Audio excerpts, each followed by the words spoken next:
जो भी व्यक्त है उसका मूल अव्यक्त में पड़ा है, जो भी दृश्य है उसका अदृश्य में मूल पड़ा है। ऐसा कोई ज्ञान नहीं जो आपकी गहराई में न पड़ा हो। बाहर से केवल उसको जागृत किया जाता है। जैसे धरती में बोरिंग करते तो बाहर से पानी लाते शुरू में, लेकिन ऐसा कोई पानी नहीं है जो धरती में न हो। बोर करने के लिए बाहर से शुरुआत में पानी लाना पड़ता है। ऐसे ही साज, कीर्तन, नाम ये बाहर से तब तक चाहिए जब तक अंदर का साज पर आपकी गति नहीं हुई, फिर तो अंदर से सारा खजाना निकलता है। ये जो वेद हैं, शास्त्र हैं और मंत्र के दृष्टा ऋषि हैं, इन्होंने कहां से लिया सब? ओमकार मंत्र भगवान नारायण ने इसकी महानता खोजी। गायत्री मंत्र की महानता विश्वामित्र के हृदय में प्रकट हुई। ऐसे ओम नमो भगवते वासुदेवाय की अपनी महानता है। ओम हंसम हंस, ये आरोग्य के कण बनाने वाले मंत्र की अपनी महानता है। राम शब्द की अपनी महानता है। राम के रकार से सूर्य तत्व और मकार से चंद्र तत्व प्रकट होता है।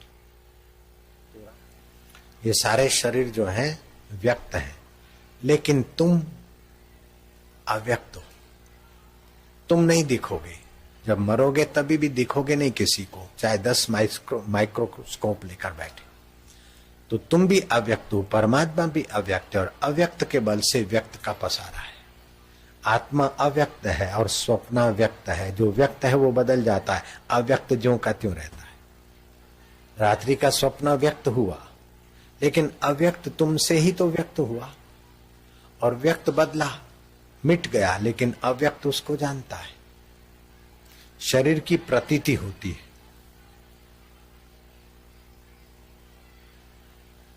अहम की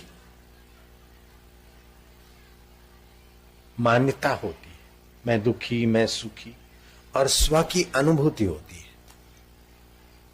मैं दुखी, मैं सुखी, उसकी अनुभूति कौन करता है? शरीर की प्रतीति होती है, और बेवकूफी से शरीर को मैं मान लेते हैं।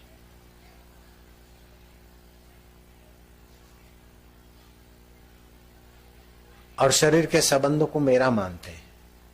शरीर के संबंध वाला मकान तुम्हारा नहीं है, तुम्हारे साथ नहीं जाएगा, और शरीर तुम नहीं हो, तुम्हारे साथ नहीं जाएगा, लेकिन तुम मरोगे नहीं, अव्यक्त हो। महाप्रलय हो जाए, शरीरों को और संसार को और पृथ्वी को गला देगा, जला देगा, डुबा देगा, लेकिन तुमको मार सके ये दुनिया में कोई मौत पैदा ही नहीं। तुम ऐसे अव्यक्त हो।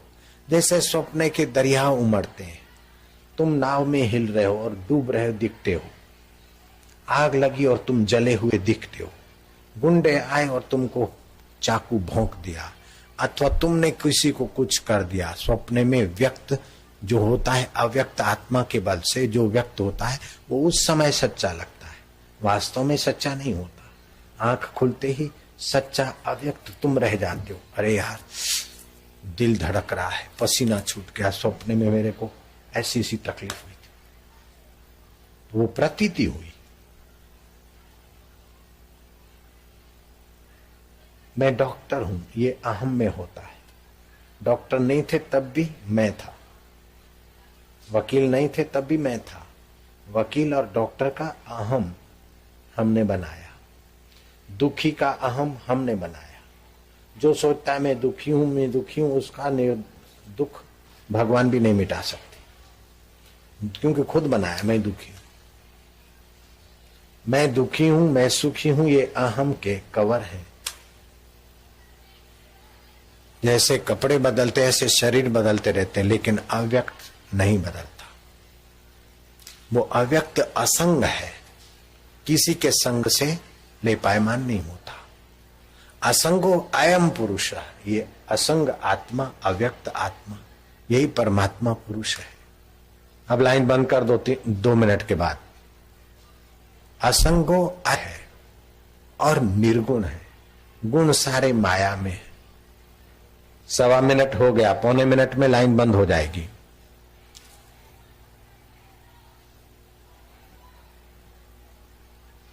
तो इस पुरुष को पहचानने का ज्ञान अगर नहीं मिला तो दुनिया का सारा ज्ञान भरते जाओ।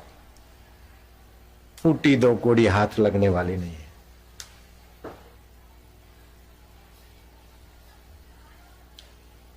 जब मिला आत्म हीरा, जग हो गया सवा कसीरा। जब आत्म हीरा मिला तो पूरा जगत सवा कसीरा बन गया। कोई लाइन में लगने की परमात्मा अव्यक्त है। जैसे गहना बना, उसके पहले सोना था, और गहना फट टूट जाए उसके बाद सोना रहेगा,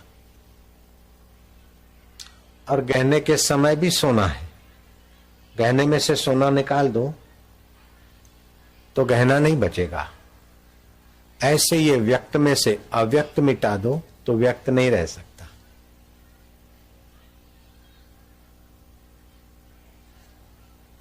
जल तत्व, तेज तत्व, वायु, आकाश, 5 भूत हटा दो शरीर में से तो शरीर नहीं रहेगा। लेकिन इन 5 भूतों का जो आधार है वह चैतन्य रहेगा। चेतन विमल सहज सुख राखी, वो निर्मल है और सहज में सुख राशि है, तो उसी चेतन का सुख आता है।